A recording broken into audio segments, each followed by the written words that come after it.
Most Jeep owners think they are keeping their rigs tough by using four-wheel drive whenever they want, but hidden drivetrain killers are right out in the open. It only takes one wrong habit to turn an off-road adventure into a wrecked transfer case or a repair bill of $2,000. Ready to see which four-wheel drive myths are quietly destroying Jeeps everywhere? Let's count down the top 10 and show you how to avoid every single one. Myth 10 persists. Driving in four-wheel drive on dry pavement is harmless. For part-time systems like Command Track, this habit locks the front and rear axles together, forcing both to spin at the same speed even when turning. The result is internal stress that builds heat, sometimes reaching 300 degrees Fahrenheit inside the transfer case. Mechanics open these cases to find gear teeth stained blue from overheating, and metal flakes stuck to the drain plug. One commuter, after just 50 miles and 4 high on the highway, faced a transfer case that rattled like a blender full of gravel. The solution is simple: use 2 high for pavement and 4 high only for loose surfaces. A transfer case replacement can cost over $1,200, while shifting back to 2 high is free. Another myth is that differential fluid lasts forever. While Jeep's manual may promise lifetime fluid, that claim falls apart under real-world use. After 15,000 miles of mud, water crossings, or towing, differential oil thickens from clear amber to black sludge. This sludge fails to protect gears. Open a neglected differential and you will see pitted gear teeth and a gritty mess on the magnet.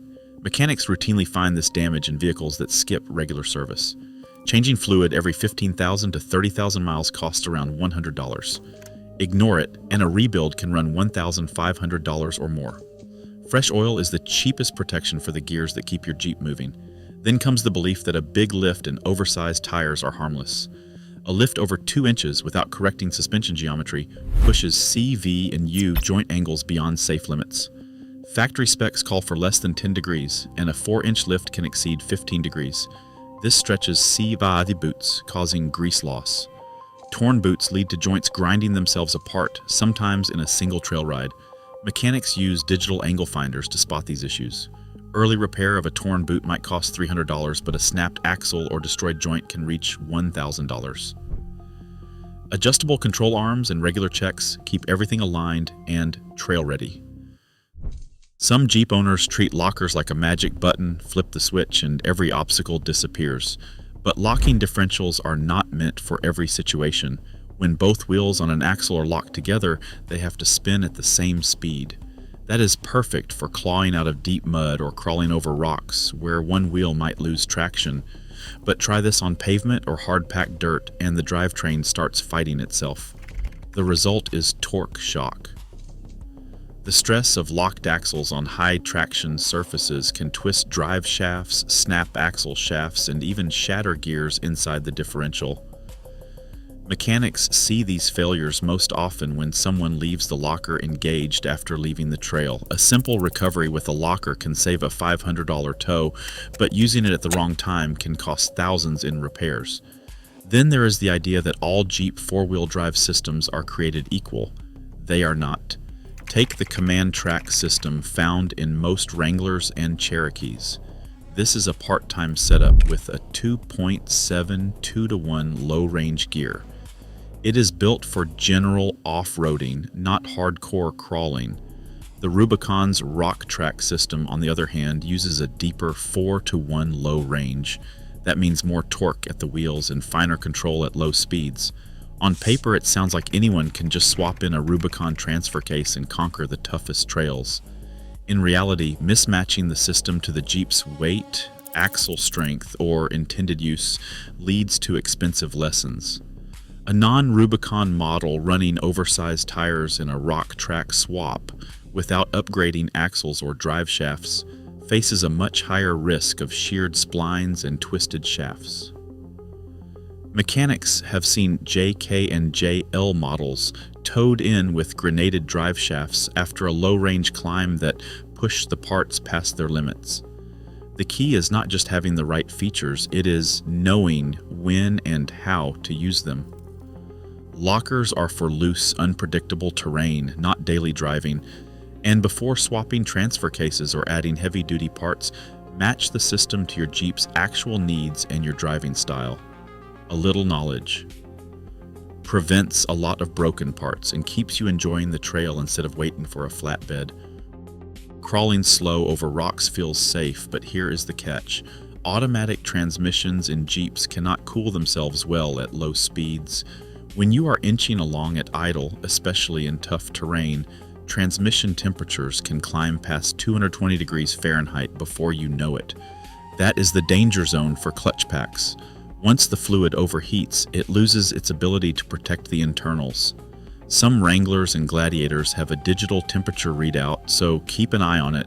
If you see temperatures rising above 210 degrees Fahrenheit, pause and let things cool down, or install an auxiliary transmission cooler for about $200.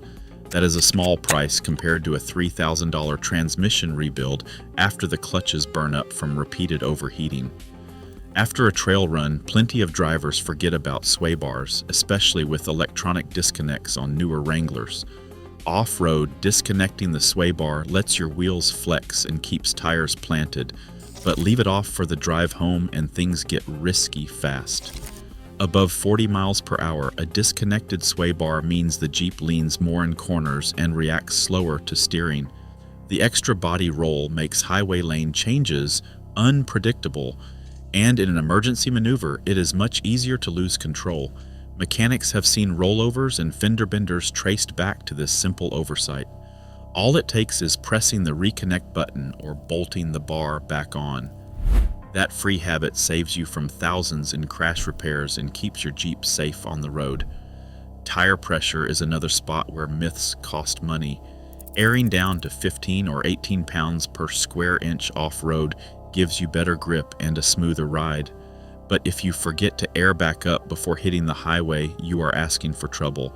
Low tire pressure at speed means the sidewalls flex too much, and the tire bead can actually peel away from the rim, a blowout waiting to happen. On pavement, you need 32 to 35 pounds per square inch for most Wranglers and Cherokees. A portable compressor costs less than a tank of gas. Checking and adjusting your tire pressure after every trail ride keeps your tires safe, extends their life, and avoids the $800 bill for a ruined tire and damaged rim. Small habits like these protect your Jeep's handling and your wallet. A single light on the dash, like the dreaded service four-wheel drive system warning, often gets ignored. Many Jeep owners hope it is just a glitch, but that small signal can be the first clue to a much bigger problem.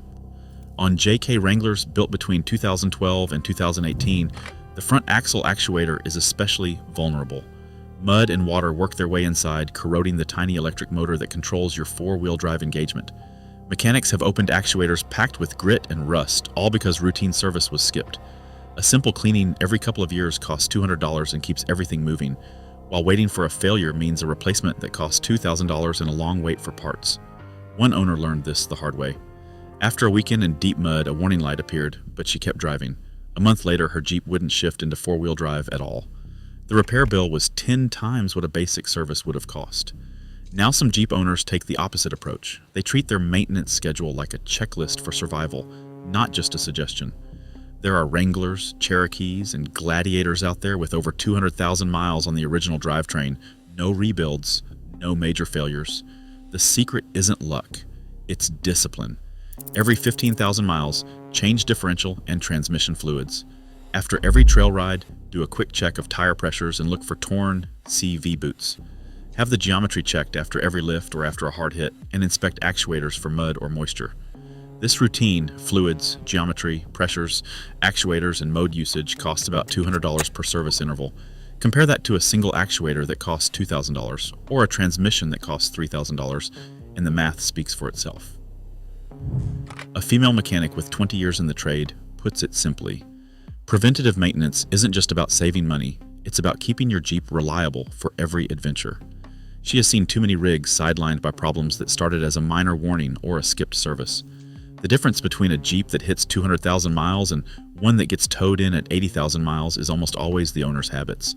Small actions done regularly keep your four-wheel drive system alive and your adventures going strong. Every worn U-joint or overheated transfer case starts with a myth, not a malfunction. Right now, smart habits and honest maintenance save thousands, while bad advice costs more than parts ever will. Your Jeep's drivetrain isn't bulletproof, but your decisions, those are in your hands. Keep wrenching and drive smarter.